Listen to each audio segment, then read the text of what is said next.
And we begin this Monday night with a Fox News alert. Tonight, President Trump's one big, beautiful bill is now poised to pass the U.S. Senate at any moment. The biggest tax cut in American history. Everyone's talking about this so-called big, beautiful bill with all these supposed benefits for the housing market. What are the most important provisions? Well, the SALT cap, as we all know, that goes from $10,000 to $40,000 for those making less than $500,000 a year. First, a couple of disclaimers. One, I'm not here to talk about the whole bill. I am only looking at the parts that affects homeowners, home buyers, and home investors. Second, I am not a tax accountant, a tax attorney, nor am I a CPA. This is not meant as a tax advice. Consult your own professional for tax advice. I'm Mac Rogers. I keep tabs on the local real estate market and neighborhood trends so you can make confident decisions without second guessing. And today, we're breaking down what's in the big beautiful bill. Let's start with what this bill claims to do for housing. There are three big things getting all the headlines: PMI deductions, the SALT cap increases, and the permanent mortgage interest deduction cap. First, the PMI deduction is now permanent. That means if you're putting less than 20% down using an FHA, VA, or USDA loan and you're paying mortgage insurance, you can now deduct that PMI from your taxable income. Let's say you're buying a $900,000 home in San Leandro with an FHA loan and only putting 3.5% down payment. That puts your PMI at roughly around $500 to $600 a month or $6,000 to $7,200 a year. If you itemize deductions and your income qualifies, that's real savings at tax time, possibly knocking a few hundred off your tax bill depending on your tax bracket. But here's the catch. This doesn't help if your income is too high. And in the Bay Area, a lot of moderate income households are already above the cutoff, especially two-income buyers. So this benefit is solid, but not for everyone. Here's another thing. Buying a property in San Leandro or any of the immediate Bay Area cities is almost next to impossible. Most buyers are armed with tons of cash or down payment, which means if you have an FHA loan, it will be hard to compete. So kind of useless, don't you think? Second, the SALT deduction cap is raised from $10,000 to $40,000. This is probably the biggest headline for California homeowners, especially here in Alameda, Contra Costa, San Francisco, Marin, San Mateo, and Santa Clara counties. Before this change, if you paid $15,000, $20,000, or even $30,000 in state and local taxes, including property taxes, you could only deduct the first $10,000.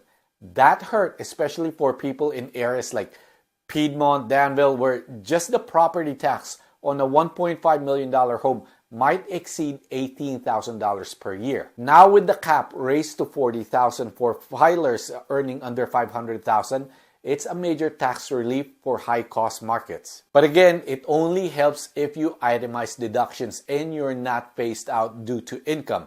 And remember, renters get none of this. So it helps wealthier homeowners more than your average buyer trying to break into the market. Hey, again, quick FYI. This is not about the rich or the poor or the haves or have-nots. I'm just telling you like it is and no bias. Okay, third, the mortgage interest deduction cap of $750 is now permanent. That might sound generous, but let's put it in perspective. In the Bay Area, if you're buying a home for $1.2 million and putting 20% down, you're borrowing $960,000.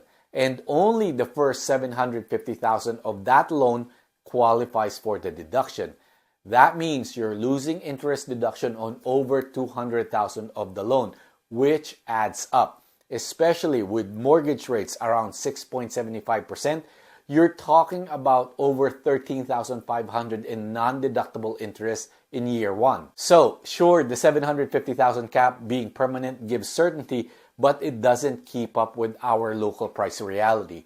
Even condos in parts of Oakland and San Mateo can push you past this cap. Alright, those are the headline wins, but here's what the big beautiful bill doesn't fix. And honestly, these are the issues hurting most home buyers the most. No new federal down payment assistance. Despite all the talk about helping first-time buyers, there's nothing in this bill that actually puts cash in your pocket to help you buy. No grants, no zero interest loans, no match programs. So if you're trying to scrape together $60,000 for down payment on a $900,000 house in Castro Valley or Union City, you're still on your own. Still no first-time homebuyer tax credit. Remember that $15,000 tax credit we kept hearing about a couple of years ago? Yeah, that's not on this bill. That would have been a huge help in offsetting costs, but for now, it's still just talk. Nothing that addresses inflated home prices. Let's call it what it is. Home prices are still wildly out of reach for many buyers, especially in the Bay Area. Even with price cuts happening in places like Dublin, Pleasanton, and Livermore, you're still looking at $1 million plus for single-family homes in a decent school district. And this bill doesn't increase inventory, doesn't fund new construction. In fact, some would argue it reinforces the gap between those who already own and those trying to get in. The big beautiful bill sounds impressive on paper, but it feels like it's solving problems for yesterday's buyers, not today's. So who's actually coming out ahead in all this? Here's the tough truth. A lot of benefits baked into the big beautiful bill seem tailor-made for investors, not first-time buyers. The 1031 exchange survives again. Real estate investors can still defer capital gains taxes when they sell a property and reinvest in another through a 1031 exchange. So while you're out there scraping for a down payment, seasoned investors are rolling equity from one property to the next tax-free. For example, someone in San Mateo who sold a rental for, let's say, $1.6 million with an $800,000 in gains, they can swap into a duplex in Walnut Creek without paying a dime in capital gains tax today. Meanwhile, you're paying rent and watching prices climb. Then there's the qualified business income deduction. That stays also. If you own rental property and report it as a business, you still get a 20% deduction on that income. I break this stuff down every week, so if you're trying to navigate the housing market and make smarter moves, give this video a like and drop a comment with what you're seeing in your local market. I'd love to hear from you. Okay, let's bring this home, because depending on who you are in the housing market, this bill hits very differently. If you're a first-time home buyer, you might get help